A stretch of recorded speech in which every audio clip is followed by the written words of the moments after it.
Hello friends, in today's video, I will show you how to create a hotspot on your Windows 10 operating system. It is a very simple method that I will explain to you, so let's quickly start the video. You just need to go to the Start button, and there is an icon of settings above it. You have to click on it. After opening the settings, you will see an interface like this.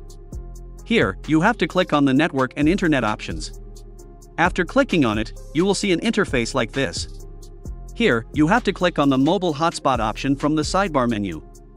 After clicking here, you will see an interface like this. Here, you can see your mobile hotspot. This is your network name, and below it is your password. If you want to change any of these, click on the Edit button. So, let's first change the password. I will reset this password and write it here, 123456789 and 0. You can save it from here. Let's change the network name as well. Here, I write Tech AI. After changing the network name, we click on the Save button. You can see that your network name and network password have been changed. Above this, you will find the button to turn your mobile hotspot on or off. Let's click on it and turn it on. Let's go to the mobile screen now. After coming to the mobile screen, we turn on our Wi-Fi. You can see that there is a network named Tech AI here.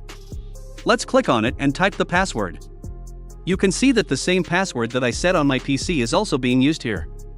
After that, we click on the Connect button. As you can see, our mobile phone is connected to this network. So, on your PC, you can see how many devices are connected to this hotspot. The details of the connected device, such as the device name, IP address, and physical address are being shown here. So, friends, this is the simple way through which you can use the internet of your PC on your mobile phone. If you have any questions or need further assistance, please feel free to leave a comment below. Don't forget to subscribe to my channel Tech AI for more helpful tech tutorials. Thanks for watching.